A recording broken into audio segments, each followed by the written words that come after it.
How do you look at? Sir, in my view, the qualities are decisiveness, a high level of integrity. Uh, the person should be a people's person, a willingness to engage with people, can understand their needs and their desires, and also an ability to have a multidimensional approach. One needs to aggregate views and concerns of all different sectors and reach at a holistic decision. Suppose you are, posted as district collector in one of the districts in Punjab, say in Patiala. So, what would be your job profile? So a district collector, as far as I know, has three job profiles. One is as a magistrate, the other is as a collector, and the third is as the overall head of the developmental administration, ensuring that all the departments are working well, the schemes are being implemented in the right way. The developmental work is done directly by the district collector, or there is a separate vertical which looks after that? So I'm not aware about the exact architecture, but I do believe the district collector has meetings frequently. I believe monthly meetings of all departments. For example, my father was the district education officer for around a year, and he told me that every month they would meet the DM concerned to update him on the projects being undertaken.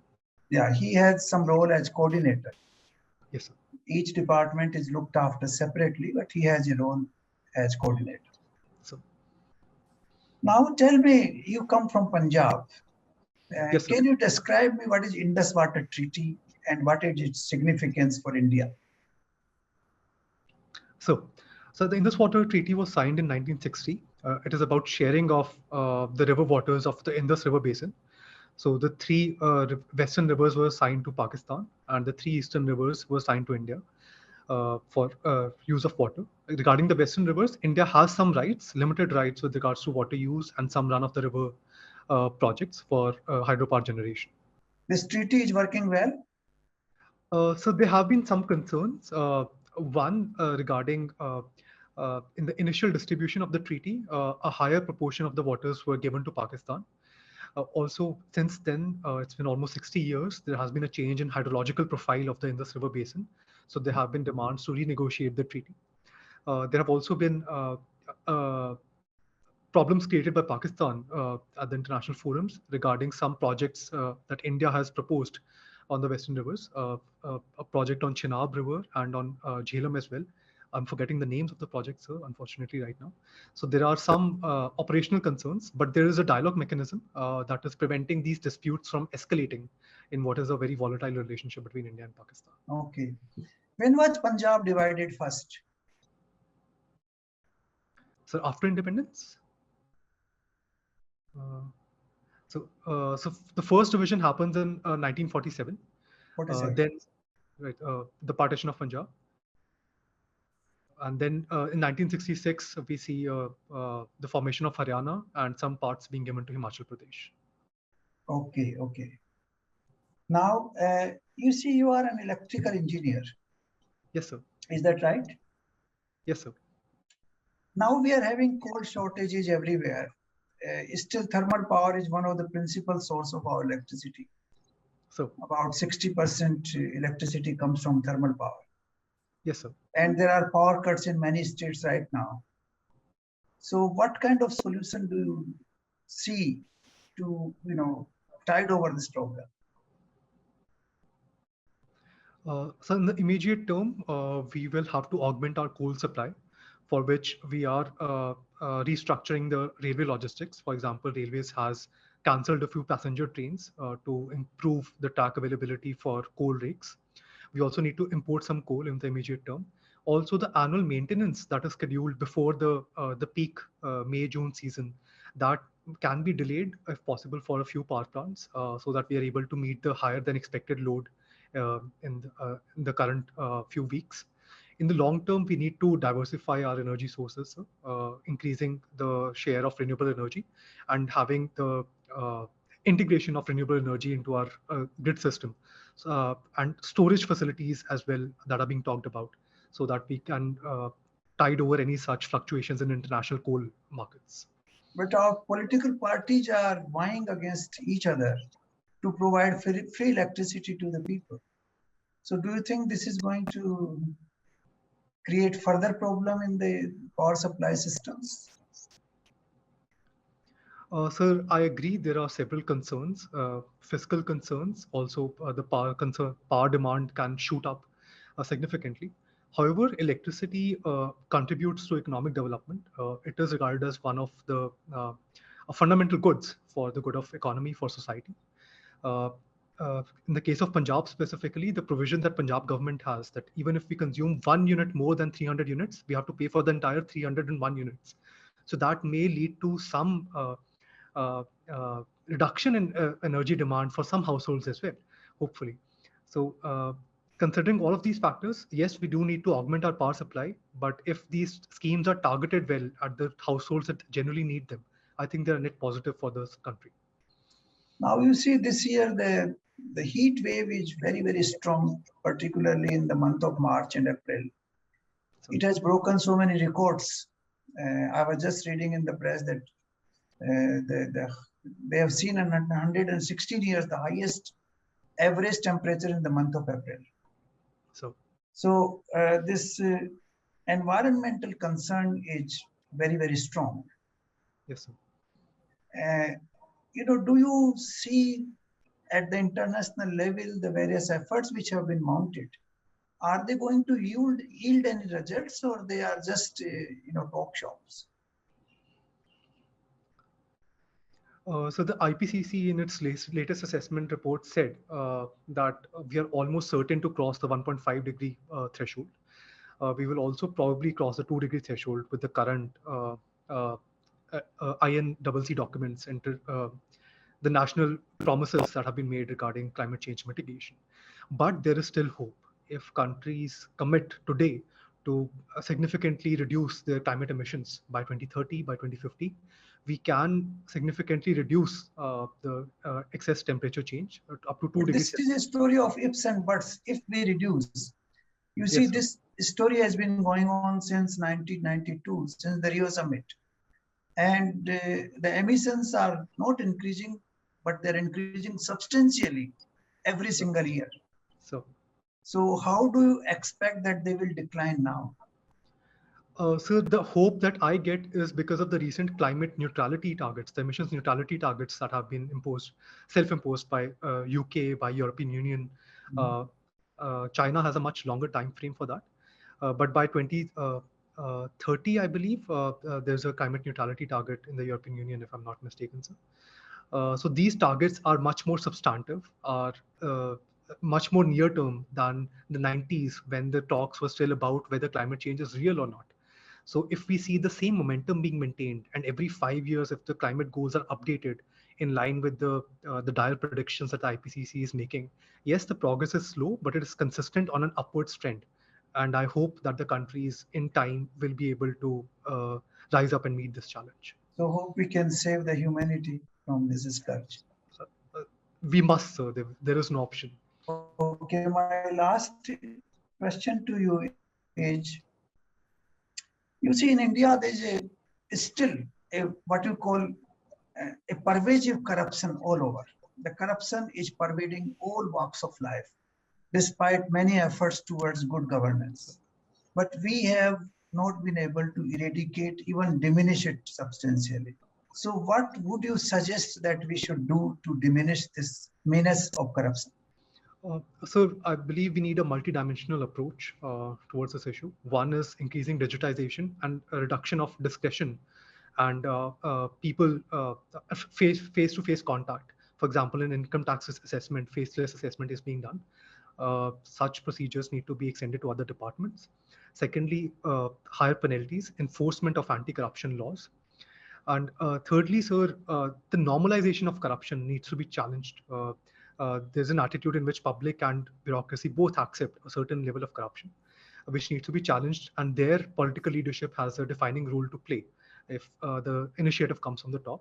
Fourthly, also reports have highlighted politicization of bureaucracy, because of which bureaucrats are more compliant for certain financial irregularities that are engaged by certain politicians concerned. Reduction in politicization would also help in reduction of corruption. Okay, thank you, Harishji. Thank you, sir. Thank you, Yes, sir. Nikhil, good evening. Good evening, sir. Nikhil, have you done something, some work between 2017 and 19 and after 2019? So from 17 to 19, I was working at the Center for Policy Research. Before that? No, sir. Before that, I was not working, sir. And after that? I was preparing for the examination, sir. Now tell me what was the Center for Policy Research and Sir. what did you do there? So this is a center established by the Department of Science and Technology to specifically focus on science and technology related policies. I was a part of a project which sought to map the India's research output. So the system that I created was there was an international research papers database, for which each paper has a certain keywords associated with it. So I took that database and I developed an artificial intelligence system so that any Indian paper could be input into that program, and we could get the associated keywords associated with that Indian Okay, so paper. nothing to do with electric engineering.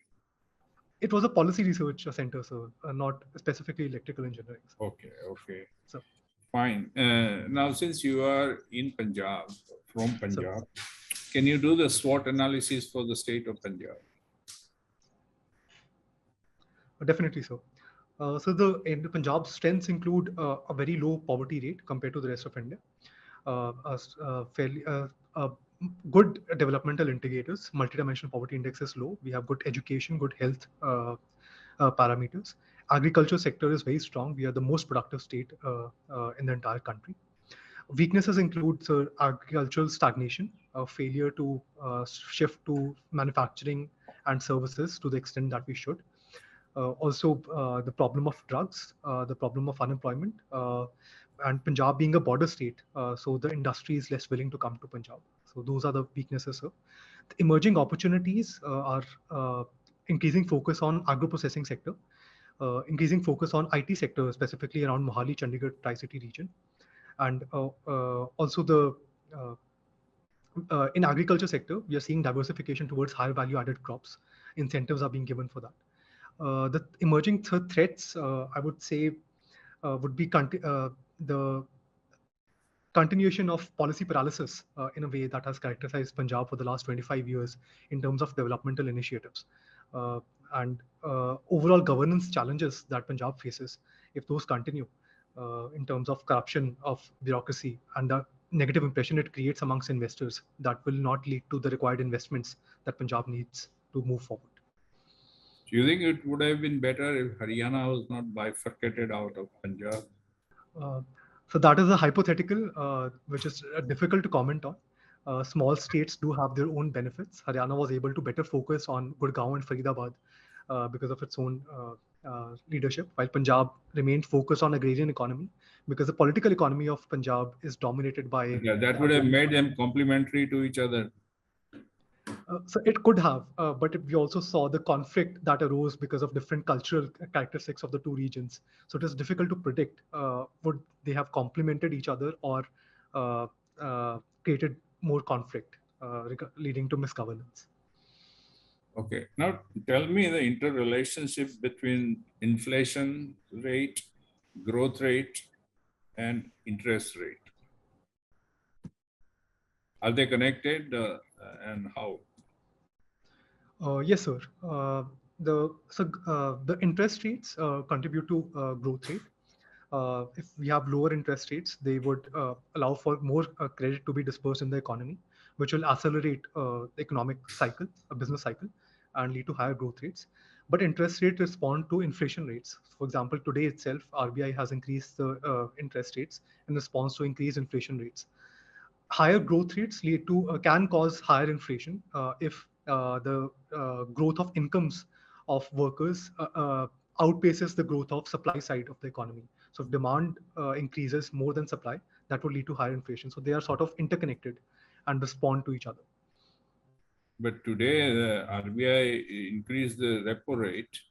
So does it translate to interest rate? So I believe it will, because it will increase the cost of borrowing of funds for the financial sector, which the financial sector will transmit onto the customers, credit customers. So was it a right, wise decision to raise the repo rate today? So there are multiple considerations. In my view, it was the right call. So the considerations were that there was persistently high inflation for the last few months, and in the future as well. In the next 1 to 2 years, RBI expects significantly high inflation around the 6% mark, which is the upper limit of the monetary policy. Now, increasing interest rate would lead to a reduction of growth rates because of reduced credit formation in the economy. But if inflation persists for a long time, it leads to inflation expectations being distorted over the longer period. And that can cause distortions in demand. And demand is the most important factor for recovery from COVID. So I think anchoring those inflation expectations was important, which is why RBI took this step. But how will market take this raising repo rate? So initially, I believe there may be some stock market movements, but I also believe that this decision was expected. Maybe the announcement today was unexpected, but it was expected in the next 1 or 2 months, RBI would probably increase the rates because of persistently high inflation. The stock market has not taken it lightly. I've not been able to see the exact response today, sir. But yes, sir. But also, while we are discussing this, tell me, the economy is not doing very well, but stock market has been going up and up. Why this contradiction? So there are multiple reasons in my view. One is that the money supply was was abundant in the international markets because of the fiscal policy programs in the Western nations. And we had a lot of FPI inflows as well during 2020 and 2021 into the Indian markets. Secondly, we had the highest rate of retail participation through mutual funds.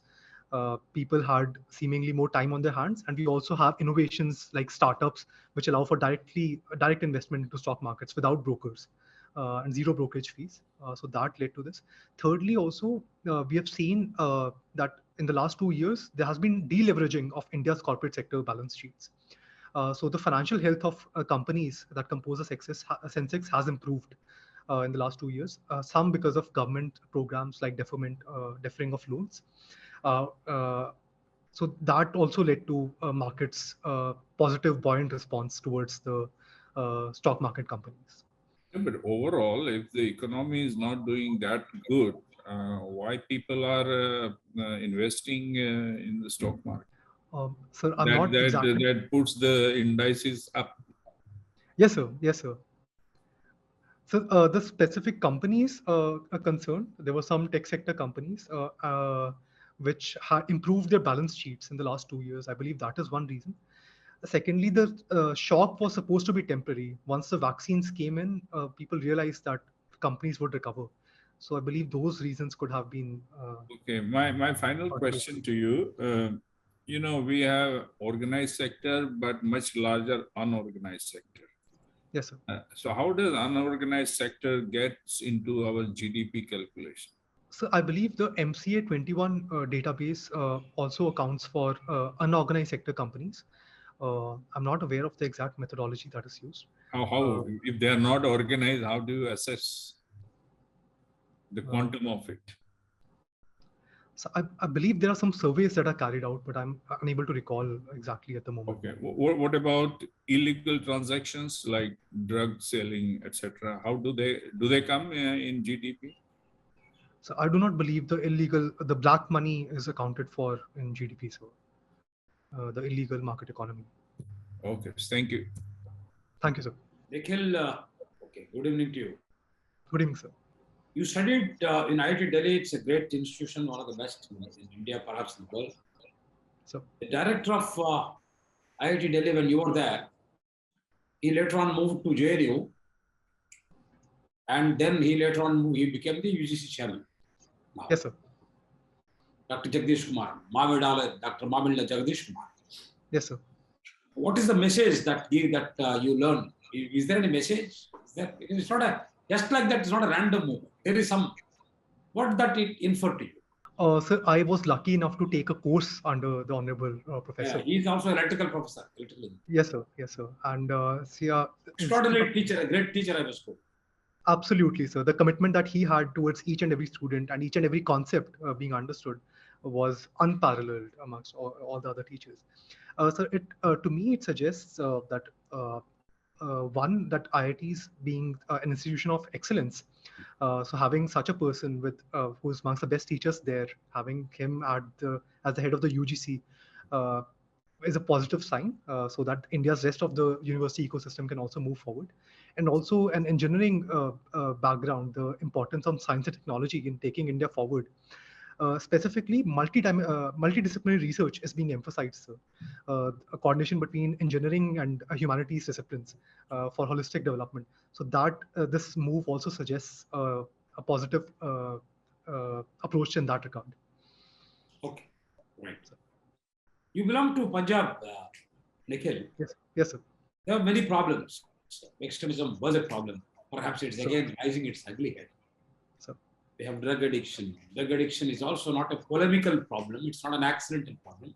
It's a policy paralysis induced, corruption induced, nefarism induced, mafia induced problem.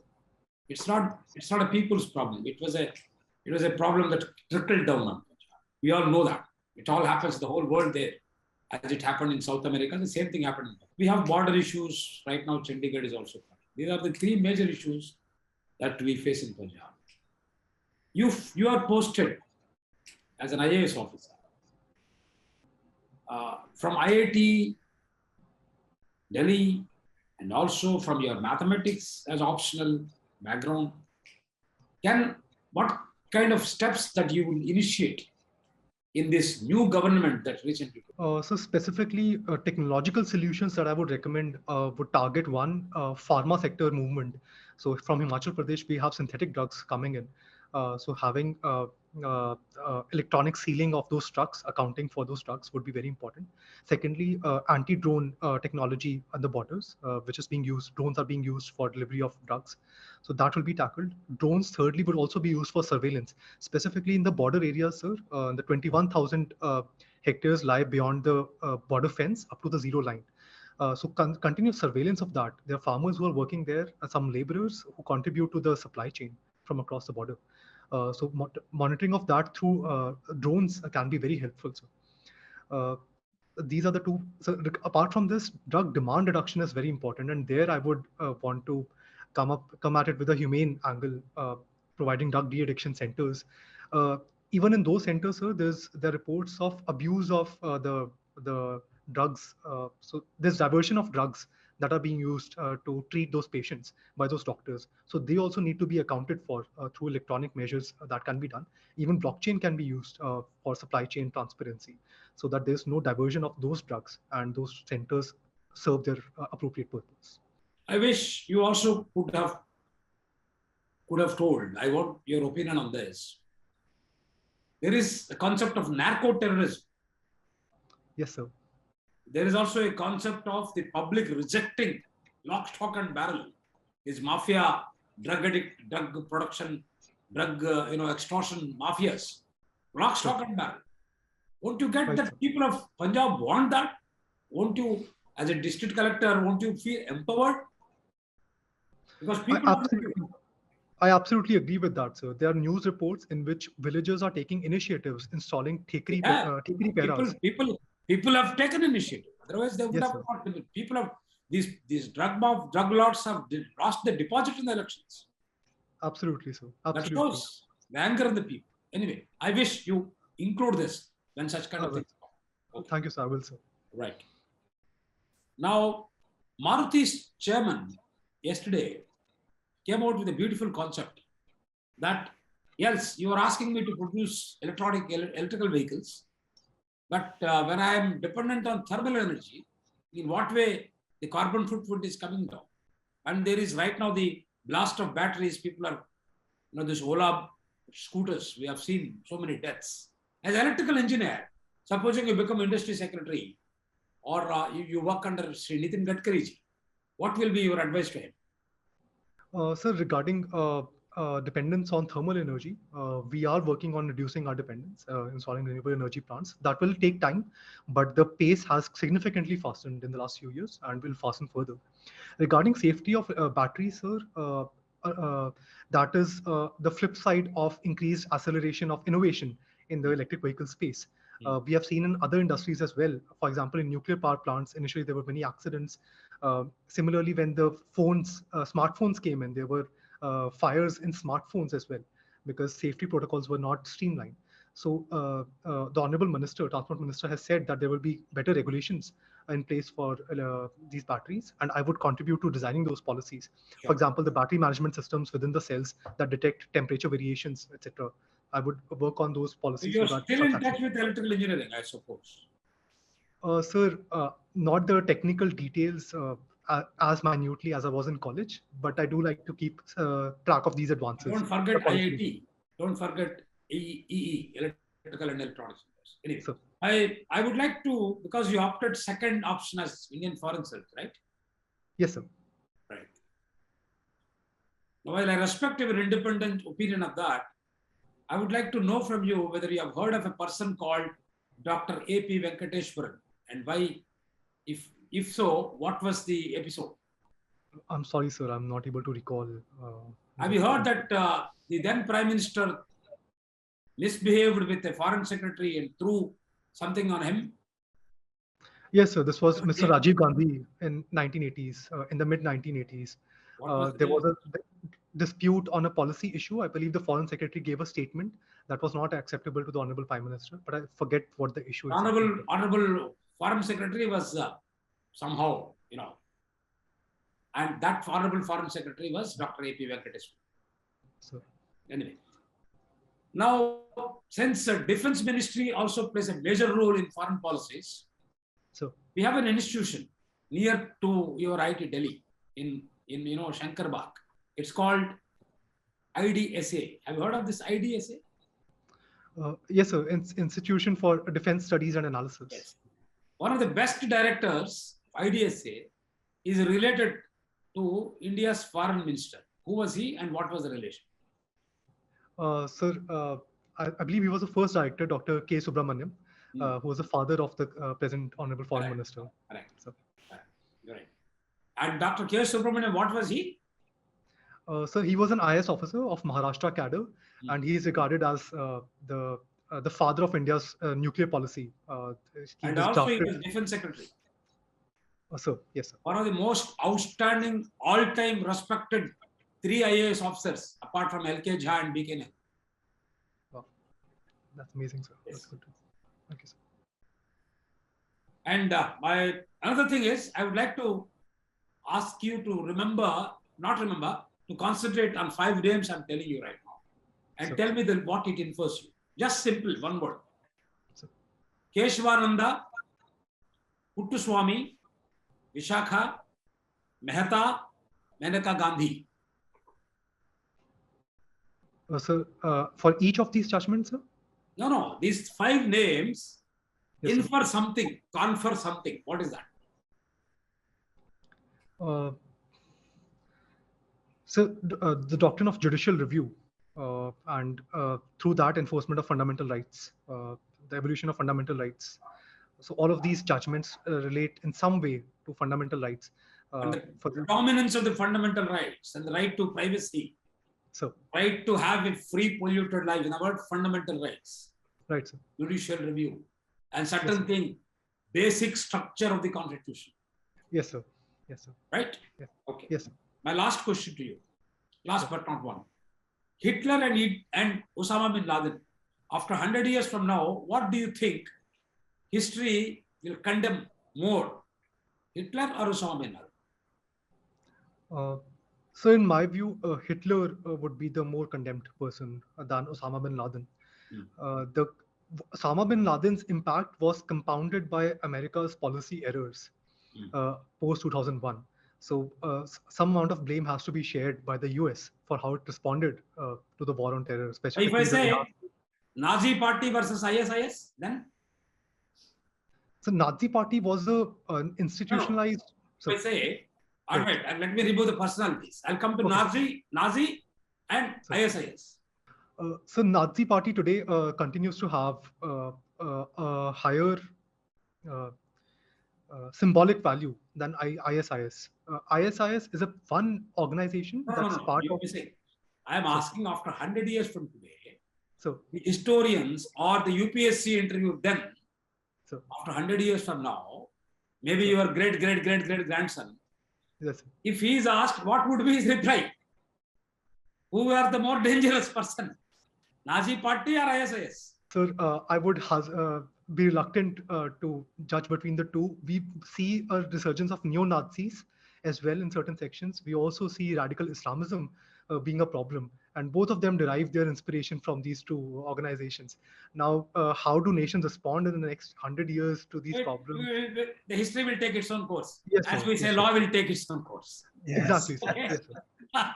Right. Yes, My last question to you will be, sir. Have you heard of a concept called I paid the bribe? If so, in which city? Sir, I vaguely remember this being related to an NGO, a program that was launched, and the concerned person, the founder of the NGO, is a former retired bureaucrat, if I'm not mistaken. Which city? So Bengaluru, if I'm not wrong. Yes, it's IT capital, Bangalore. You're right. Absolutely. So, Last question. so, PhD Chamber of Commerce. so What does it indicate to you? Do you think PhD Chamber of Commerce can contribute towards the North Indian solving some of the problems of part of North India? I'm sorry, sir. Pardon. Could you please repeat? PhD Chambers of Commerce. Yes, sir. It's a very important institution. So, And do you think it can work out for harmony in those in some of the most troublesome regions of the country today? I'm sorry, sir. I'm not aware about the workings of the. Be aware, institute. PhDs, Punjab, Haryana, and Delhi Chamber of Commerce. Okay, thank you. Thank you, sir. Nice Thank talking to you. Nice talking. Thank you. Thank you. Okay, Muditji. Good evening, Nikhil. Good evening, sir. So one of your languages was Punjabi. Yes, sir. What do you think is the status of Punjabi language as per the Constitution of India? So Punjabi is a scheduled language under the 8th schedule of the Indian Constitution. Apart from that? So within the Constitution, sir, I'm not aware of any other provisions. Okay. So when we talk about Hindi as the official language, and there are some debates that Hindi should be made the national language as well. So coming from a Punjabi speaking background, what is your opinion on that matter? So my Punjabi background means that I would not have a lot of problem in transitioning to Hindi as the official language. There's a lot of similarity of vocabulary between Hindi and Punjabi. I'm talking about the concept of national language, not the official language. Exactly, sir. So for that, I believe my Punjabi background should not matter in my views. I believe nationally there is not a sufficient consensus to have Hindi as the official language. We have seen the backlash from the South Indian states. There are also concerns regarding cultural imperialism in the South Indian states but through imposition of Hindi. So I believe those sentiments should be respected, and Hindi should not be made the national language, by which I mean the main medium of communication between people of different states. Okay. Your DAF form signifies that you played squash during the college time. Where did this originate? So the game, squash? The game, yeah. I'm sorry, sir. I'm not aware about its origins. All right. It originated in UK, England. So when we talk about England, and you have worked as a fellow in Rajya Sabha as well, so what is one most important feature of the Indian Constitution that we have borrowed from UK? So the parliamentary system of government in which we have the Prime Minister and dual membership, members of legislature being also part of the executive. That is the most significant feature. Okay, and what is the significance of bicameralism that we borrowed from UK in today's context? Do we need two houses or just one house? The House of the People is sufficient. So Rajya Sabha plays a very important role in multiple aspects. It's a deliberative chamber. We have expert members. It's a federal chamber which has representatives from different state legislatures. It is also a cooling chamber. It's a chamber of continuity. So all of these roles and also some special provisions regarding Rajya Sabha, for example, creation of an all India service and transfer of powers to parliament to frame laws on certain state subjects. So these provisions are due to Rajya Sabha's special character as a second chamber, as a federal chamber, I believe those reasons necessitate the continuation of Rajya Sabha. When we compare the constitutions of the world, do you think that Rajya Sabha signifies inequality in some ways? So could you please elaborate in what sense the inequality? The preamble says that we have to maintain equality of status and opportunity amongst all the citizens. And when we compare the constitutions, different constitutions of the world, having bicameral houses in US, UK, and India, do you think that Rajya Sabha is a symbol or maybe stands for inequality in some ways? So compared to US and UK, I would say Rajya Sabha affirms the principles of equality. For example, in the UK, we have life peerages in their second chamber, and the US we have equal number of seats, 2 seats to each US state, regardless of the population. So the smaller states have much higher representation in the US Senate. So in that sense, in the Rajya Sabha, seats are distributed according to population, and the memberships are not lifelong; they are accessible to each and every citizen of the country. So in that sense, we are much better than the concerned nations. But the number of seats have not been revised since 1971. Do you think that the smaller states or the states with lower population have lagged behind in terms of their voices being represented in Rajya Sabha? So definitely in the last 50 years, the relative population ratios have changed, and hence the distribution of seats should reflect that. But I would still not call Rajya Sabha an unrepresentative institution. The differences lie on the margin, not in the core character of the House. Okay. So Rajya Sabha is chaired by the Honorable Vice President of India. Yes, sir. What would you comment upon the political linkages of the Honorable Vice President before his election and after his election as the Vice President and after his retirement from the office? Sir, would you like my analysis of the present Honorable Vice President or in general? Post of Vice President, the constitutional post of Vice President. So the Vice Presidency is a constitutional office which must be free of all political linkages. Ideally, we would want some cooling off period between the person being in active politics and being elected to the highest or the second highest constitutional office of India.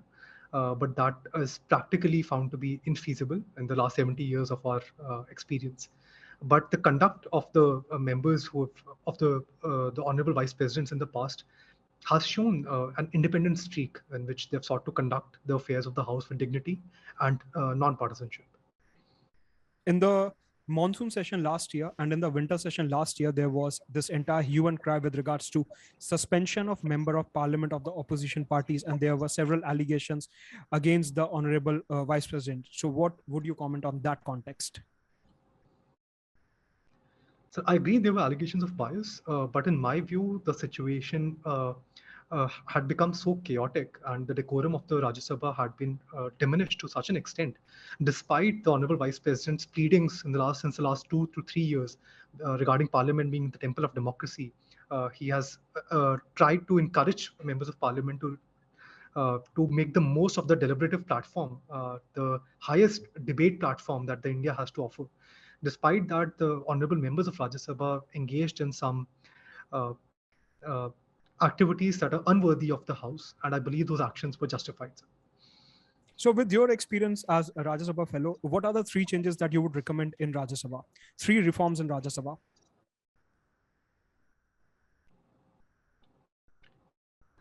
So one, as I was an intern at the fellow, so at the Rajya Sabha, so I would want a higher emphasis on research support to the honorable MPs.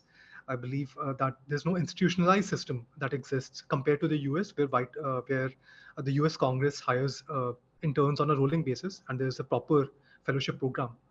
In India, it is still more haphazard than that. Secondly, discussion of parliamentary standing committee reports, which are not presently discussed.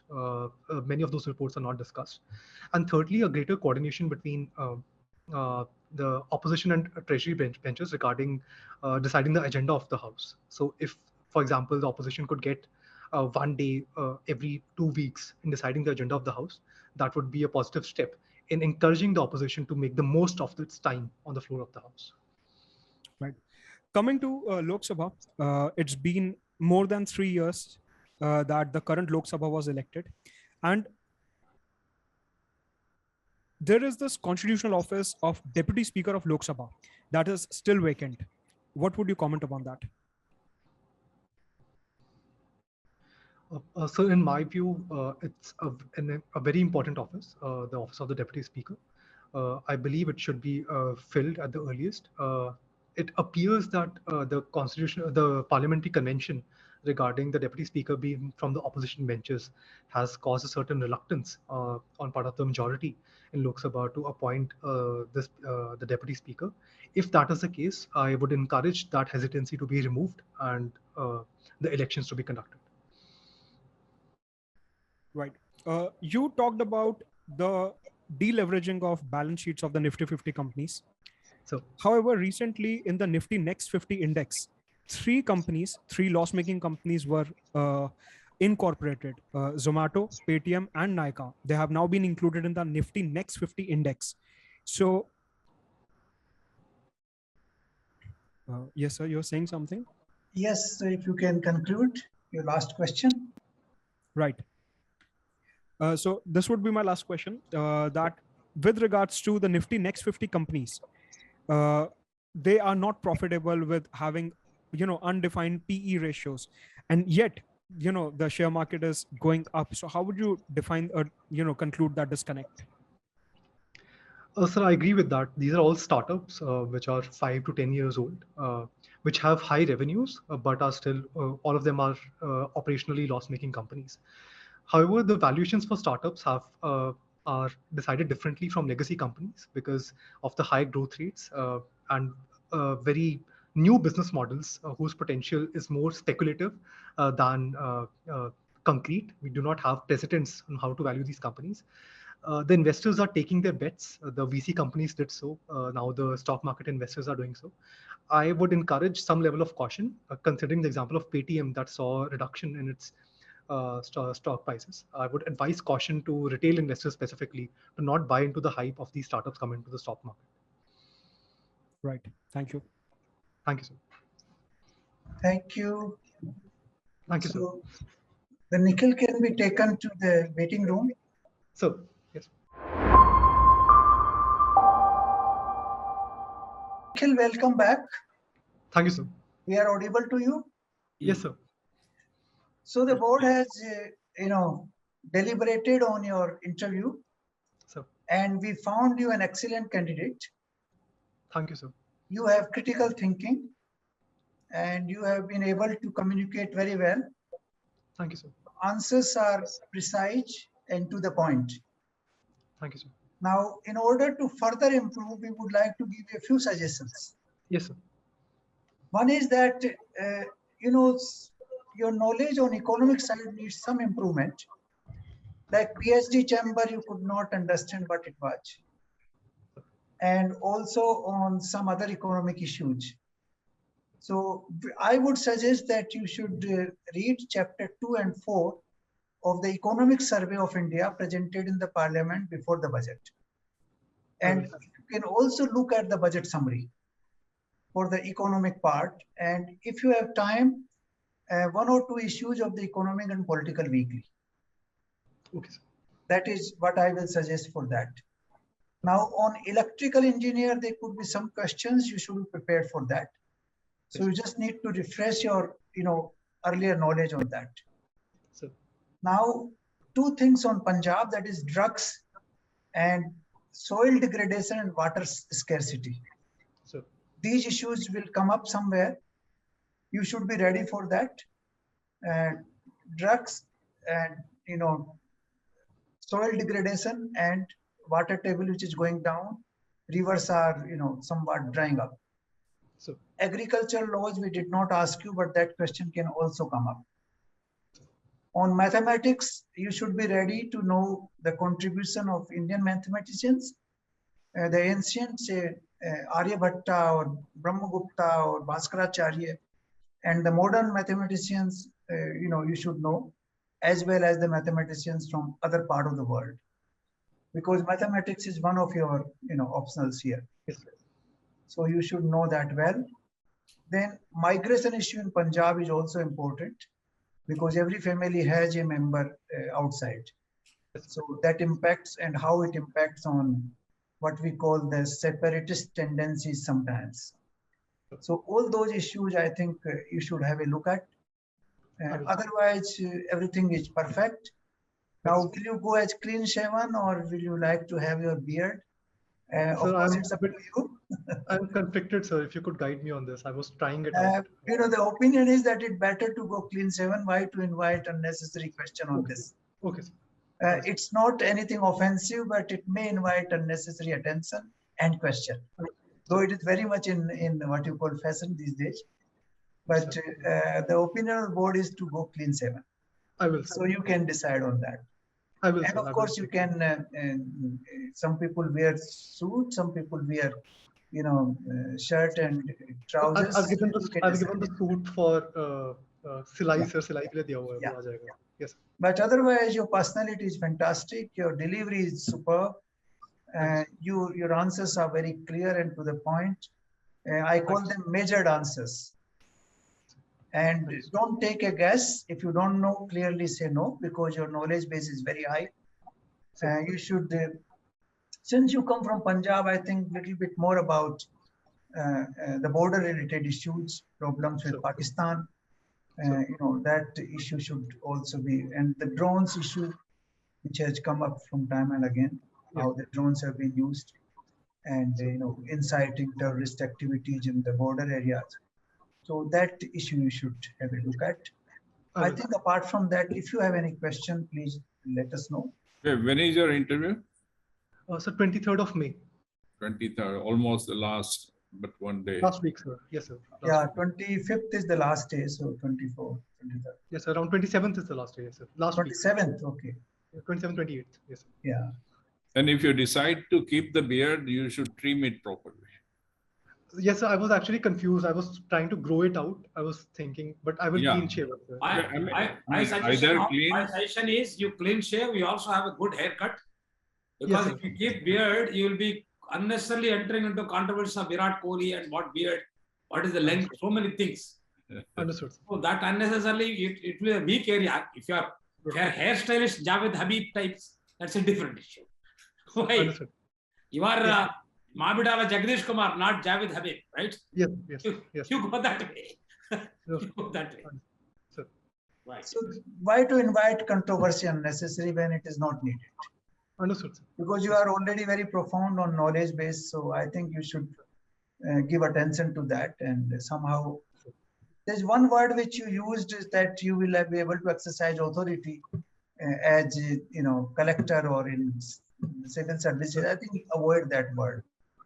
You see that it will give me a chance to serve the people of India and you know, to do certain things which I'll be able to improve the life of the people. I think that is a better way of putting it. I'll avoid that word. Yeah. So, and since you have few days, you may brush up on the district level administration.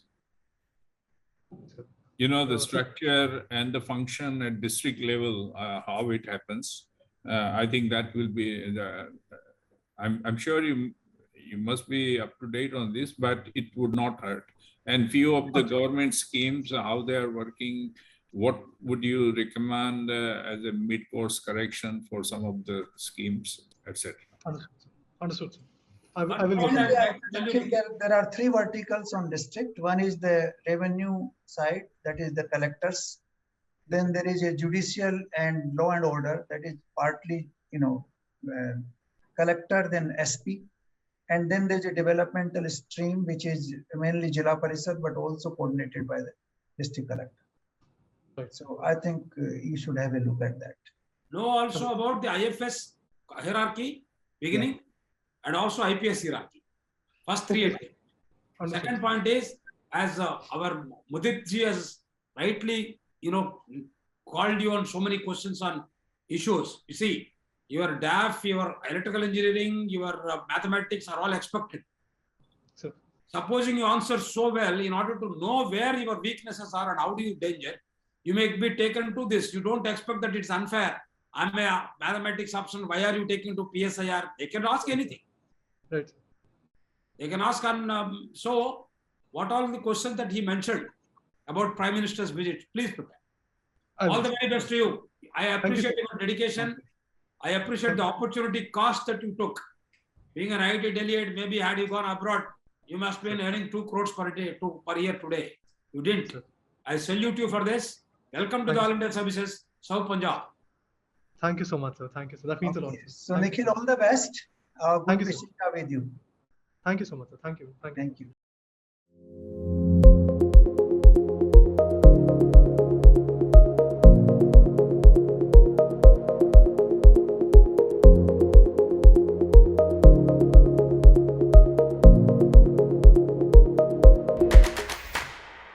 Unacademy.